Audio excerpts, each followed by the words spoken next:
जय माँ भवानी, जय बाबा भोलेदानी। आज हम शिव गौरा जी के बहुत सुंदर एगो भजन लिख के ले बनी गा के सुनावे जातनी। अगर गीत निक लगे तो चैनल के सब्सक्राइब जरूर कर दे, साथ ही वीडियो के लाइक शेयर भी कर दे और कमेंट बॉक्स में अपन सुझाव दे कि गीत कैसा लगल। धन्यवाद। हे गौरा खाई के भंगिया धतूर हो सुतल रहे भोला जी तोहार। हे गौरा खाई के भंगिया धतूर हो सुतल रहे दुल्हा तोहार।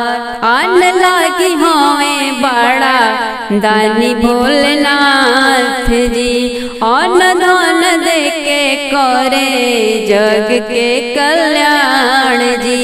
अन्न लागी हमें बड़ा दानी भोलेनाथ जी, अन्न धन दे के करे जग के कल्याण जी।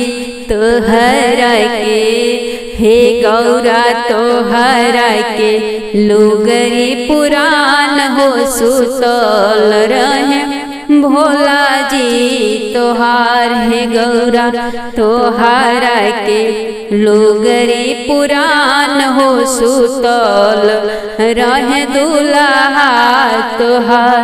हे गौरा खाई के भंगिया धतूर हो सुतल रहे भोला जी तोहार।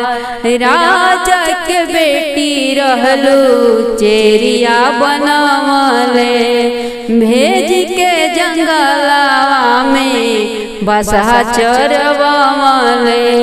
राजा के बिटिया रहलू चेरिया बनवले, भेज के जंगलवा में बसा चरवले। नाही राखे तोहर तनिको ख्याल हो सुतल रहे दुल्हा तोहर। कि नाही राखे तोहर इची को ख्याल हो सुतल रहे भोला जी तोहर। हे गौरा खाई के भंगिया धतूर हो सुतल रहे दुल्हा तोहर। दिन रात भांग पी के रहे लटून हो, खेती किसानी के ना इनके बगुन हो। दिन रात भांग पी के रहे लटून हो, खेती किसानी के ना इनके बगुन हो। टूटही मड़ैया के इनके बसान हो सुतल रहे दुल्हा तोहार। टूटही मड़ैया के इनके बसान हो सुतल रहे भोला जी तोहार। हे गौरा खाई के भंगिया धतूर हो सुतल रहे भोला जी तोहार।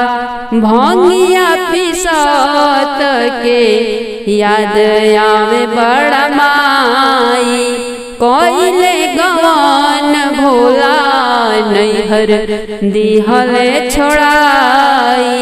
भंगिया पिसत के याद आवे बड़ा माई, कोइले गवन भोला नैहर दिहले छोड़ाई। शिव शरणिया में बाटे चारों धाम हो सुतल रहे दुल्हा तोहार। शिव शरणिया में बाटे सुख धाम हो सुतल रहे भोला जी तोहार। हे गौरा खाई के भंगिया धतूर हो सुतल रहे भोला जी तोहार।